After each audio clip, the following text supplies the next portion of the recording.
नमस्कार। दीपावली की आप सभी मित्रों को ढेर सारी शुभकामनाएं। दोस्तों, हर साल की भांति इस साल भी इस पूरे भारतवर्ष में दीपावली का जो भव्य त्यौहार है, इसे बड़े शानदार तरीके से हम मनाते हैं। हर हिंदू, हर एक सनातनी अपने रुतबे के हिसाब से, अपने दिलो दिमाग से बड़ी धूमधाम से त्यौहार को मनाया जाता है। इसके पीछे बड़े बड़े तर्क और तथ्य वैज्ञानिक और इसमें जो रुचि रखने वाले लोग हैं वो देते आए हैं। कोई किसी से जोड़ता है तो कोई किसी से जोड़ता है, लेकिन हिंदू इसे भगवान राम के आगमन के रूप में जोड़ा जाता है। अयोध्या में प्रवेश के बाद धूमधाम से अयोध्या वासियों ने भगवान राम का स्वागत किया था। दीपावली का मतलब यही था कि दियों से अयोध्या है वो जगमगाया था। फूलों की सजावट हर मार्ग में हुई थी, हर घर पर दिए लगे थे और आतिशबाजी हुई थी। तो हम तो उसी तरीके से देखते हैं। दोस्तों, हम बात कर रहे हैं भारत के पड़ोसी राज्य और हमारे देश का हिस्सा रहे, अखंड भारत में सम्मिलित रहा पाकिस्तान, और पाकिस्तान के अंदर रहने वाले हिंदू कैसे इस त्योहार को मनाते हैं। क्या वो हिंदू अब हिंदू नहीं रहे? क्या वहाँ पर 95% जो मुस्लिम आबादी है, क्या वो उन्हें दीपावली मनाने देती है या उनका धर्म परिवर्तन कर दिया है? जी हाँ दोस्तों, इसी पर चर्चा आज हम करेंगे, क्योंकि हिंदू भाई हमारे बीच से ही वहाँ पर गए थे, क्योंकि उनकी जमीनात वहाँ पर मौजूद थी और वो अपनी ज़मीन और घर को नहीं छोड़ना चाहते थे, इसलिए वो वहाँ पर रह गए। बंटवारे के समय जो त्रासदी आमजन ने देखी थी, आज भी लोग उसको नहीं भूल पा रहे हैं।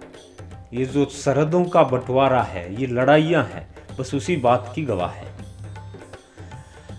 दोस्तों, पाकिस्तान में लगभग 5% आबादी हिंदुओं की है। 95% वहाँ का जो आबादी क्षेत्र है, आबादी जो लोग हैं, बच्चे हैं, बुजुर्ग हैं, नौजवान हैं, वो मुस्लिम हैं। और उन्हीं के बीच आज हम उस शहर का जिक्र करने वाले हैं जिसमें अकेले शहर में 95% आबादी हिंदुओं की है, जो लाहौर से 875 किलोमीटर दूर और भारत के गुजरात से लगभग 325 और 50 के बीच की दूरी बताई जाती है। लगभग 350 मान के चलिए, इतनी दूरी पर स्थित है। लाहौर पाकिस्तान की राजधानी, जहाँ से वो काफ़ी दूर है और भारत से बहुत कम दूरी है। जहाँ हम बात कर रहे हैं पाकिस्तान की सिंध प्रांत की, जहाँ पर एक जिला है थार पारकर। वो थार पारकर की राजधानी के रूप में बोला जाने वाला ये शहर है मिट्टी। वहाँ पर मट्ठी बोला जाता है, और यदि आप डॉक्यूमेंट में और कहीं सर्च करते हैं तो ये मिट्टी के रूप में आपको दर्शाया जाएगा। मट्ठी में दोस्तों आज जिक्र इसलिए कर रहा हूं क्योंकि उस शहर में लगभग आबादी हिंदुओं की है, और कहा यह जाता है कि उस विभाजन के युद्ध में जब भारतीय सेना वहां पर मिट्टी शहर में पहुंची तो वहां के जो मुस्लिम थे वो भाग खड़े हुए।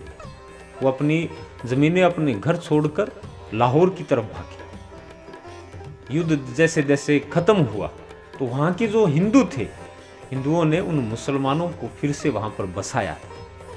और दोस्तों, पाकिस्तान का एकमात्र ऐसा शहर है जिसमें बड़े धूमधाम से और भारत से कहीं अधिक जबरदस्त तरीके से दीपावली मनाई जाती है। और दोस्तों, इसी शहर में मुस्लिम और हिंदू साथ रहते हैं, और हिंदुओं के त्योहारों में मुस्लिम अजान नहीं करते। जो मस्जिदों के अंदर अजान होती है वो दीपावली के दिन या मंदिरों के अंदर होने वाली आरती के समय बंद रहती है। ये बड़ा अलग ही उदाहरण देखने को मिल रहा है। पाकिस्तान का मिट्टी शहर एक ऐसा शहर है जिसमें क्राइम रेट, आपराधिक मामले मात्र 2% है, वो न के बराबर है। और दोस्तों, अलग बात इसमें देखने लायक बात यह है कि उस शहर में, पाकिस्तान के एक शहर में, कभी भी एक जातिवाद से संबंधित कोई भी लड़ाई आज तक दर्ज नहीं की गई। जी हाँ दोस्तों, पाकिस्तान के सिंध प्रांत में थार पारकार जिले में, और मैं मिट्टी शहर की बात कर रहा हूँ, जिसमें हिंदू और मुस्लिम बड़े आराम से रहते हैं और बड़े भाईचारे के साथ अपने दोनों त्यौहार है वो मनाते हैं। ईद के समय हिंदू उनके साथ होते हैं, तो दीपावली होली के समय मुसलमान उनके साथ होते हैं। बड़ी सीख देने वाला ये शहर है, जहां एक तरफ उसी पाकिस्तान में हिंदुओं को धर्म परिवर्तन करके मुसलमान बना दिया गया, ठीक उसी पाकिस्तान में लाहौर से 875 किलोमीटर दूर मिट्टी शहर इस बात का गवाह है कि आप किसी के धर्म को दिल से नहीं निकाल सकते। और जो माहौल वहां का है उस मिट्टी शहर का बड़ा शानदार है, लोग बड़े आराम से रहते हैं। आज का दिन वहां पर देखने लायक होता है, हर घर वहां पर सजता है, चाहे वो घर हिंदू का हो चाहे मुसलमानों का, क्योंकि वहां पर आज दीपावली है। वो नहीं जानते कि कौन हिंदू है और कौन मुसलमान। बाकी मैं पाकिस्तान की बात नहीं कर रहा, मैं उस मिट्टी शहर की बात कर रहा हूं। अब देखिए, सोचने वाली बात है कि आखिर उस शहर में ऐसी क्या खासियत है। खासियत ये है क्योंकि वो लोग अपने काम से ही मतलब रखते हैं। वहां क्राइम रेट इसलिए कम है क्योंकि वो लोग इन बातों से अभी भी अनजान रहना चाहते हैं कि सोशल मीडिया पर क्या चलता है। वहां पर एक पाकिस्तानी मुस्लिम रिपोर्टर गया, जो ब्लॉगर भी है, वो वहां पर ब्लॉग कर रहा था, तो उसे उस तरीके से नजरअंदाज वो लोग कर रहे हैं जिस तरीके से उन्हें लग रहा है कि यहां पर कोई है ही नहीं। वो हैरान रह गया, एक मुस्लिम रिपोर्टर जिसे मतलब इस तरीके से डिटेन किया गया, इस तरीके से बिहेव किया गया कि लोग उसे देख ही नहीं रहे हैं और उससे कोई संपर्क नहीं साध रहे। भाई अजीब बात है।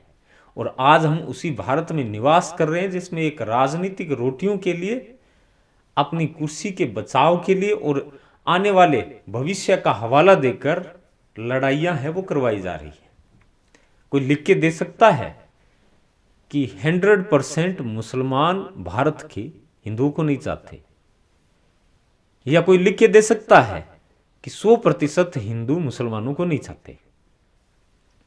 ज्यादा से ज्यादा एक रिपोर्ट के अनुसार यदि आप नजर गड़ाएंगे तो मुसलमान और हिंदू की जो वो आबादी जो आपस में नहीं चाहती वो मात्र 10-20% आपको मिलेगी। ये माहौल कौन खराब कर रहा है?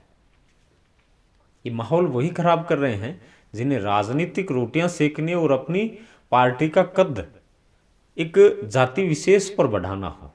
चाहे मैं नाम नहीं लेना चाहता, लेकिन आज का दिन इन दोनों देशों के लिए बड़ा विशेष है। और इन दोनों देशों की ही क्यों बात करें, भारत पूरे विश्व में ऐसे बहुत से देश हैं जिसमें दीपावली मनाई जाती है, जहां पर हिंदू आज भी अपने अपने तरीके से भगवान राम के आगमन का भव्य स्वागत करते हैं। दोस्तों, आज की जो जानकारी है मुझे पूरा पता है कि आपको बहुत अच्छी लगी होगी, जरूर शेयर करिएगा। और हमसे नहीं जुड़े हैं तो दबा के शेयर और दबा के सब्सक्राइब जरूर करिएगा, ताकि आपका ये मीडिया 4x4 चैनल जल्द ही उन बुलंदियों को छुए, ताकि हम उस आवाज़ को उठा पाएं, उन लोगों के मुंह के आगे उस माइक को लगा पाएं जिनसे आप सवाल जवाब करना चाहते हैं। आज के लिए बस इतना ही। कल फिर मिलेंगे एक बेहतर और खास न्यूज़ के साथ। बहुत बहुत धन्यवाद। जय हिंद, राम राम।